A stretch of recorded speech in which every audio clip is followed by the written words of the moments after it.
Hi, it's Fran from Living Your Greatest Life. In one of my last videos, I spoke about 10 tips of things that you shouldn't really be doing if you're a targeted parent. So they were like begging for your children to work with you, showing no weakness. You shouldn't be showing any weakness to your child or the alienator. Trying to reason with the alienating parent, having no compassion for your children, having no confidence, or at least showing a lack of confidence outwardly to your children and the alienator, losing control, spending less and less time with your children until you just give up altogether, because that's not what you want to do, and not using your intuition, and also making the fatal, famous mistake of, oh, well, they'll work it out themselves, because that's not always the case. The other thing was letting your guard down and forgetting that actually, unfortunately, as you're aware, you're in a psychological war. In this video, I'm just going to look at 3 of those points. So begging for your children to work with you. By that I mean that actually your children really want to be in control, and that's what they've been taught to do. And you've got to be very careful to maintain the boundaries and maintain the adult-child relationship and not child-child relationship. Showing no sign of weakness to your children. Obviously, you don't want to be doing that.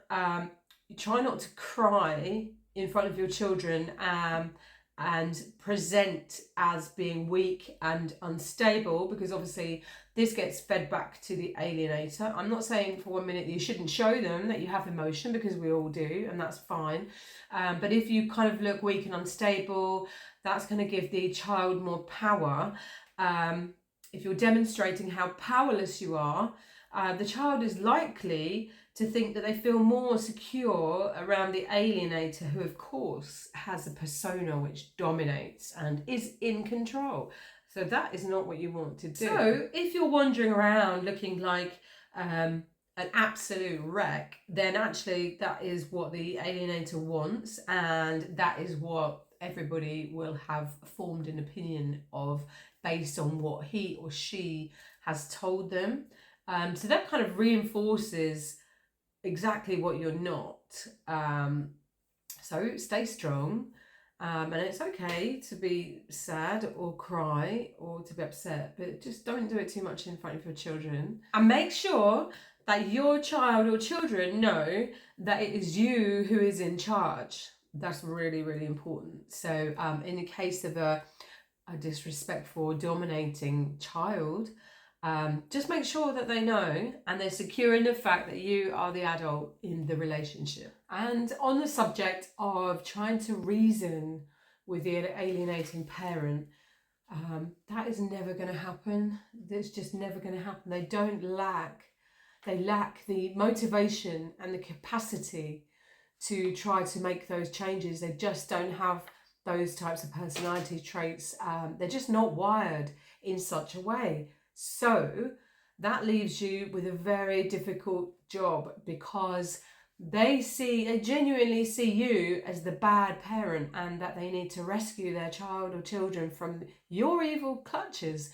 And that's why when you're trying so hard, put children first in a reasonably healthy, amicable relationship, that could happen, and it does happen. But in this sort of relationship, it just can't. They think that they're doing the right thing, and they demand total kind of alliance from the children, and that's where the alienation comes in. They've got no incentive at all to support you or support your relationship with them. So basically, don't waste your time and energy on trying to pursue reasoning with an alienator. It's very unlikely that you'll get through with that. So instead of doing that, don't waste your time and energy. Save your time and energy. Educate yourself as much as you can, and accept that your ex-partner will not and cannot change. Educate yourself on targeted parents, parental alienation. Just be prepared. Bottom line is, if you can't change your ex, just put your energy into doing everything you can, because they're completely unreasonable. Try and do everything you can. Focus on developing strategies to enhance and protect the relationship with your children, and to enhance and protect the relationship with you. So if you're interested in knowing what I have been doing to move forward over the years, click the link below and have a look at that. If you're interested in my videos and you don't want to miss out, like and subscribe. And also, please feel free to comment, because I'd love to hear from you, yeah? See you in my next video. Take care.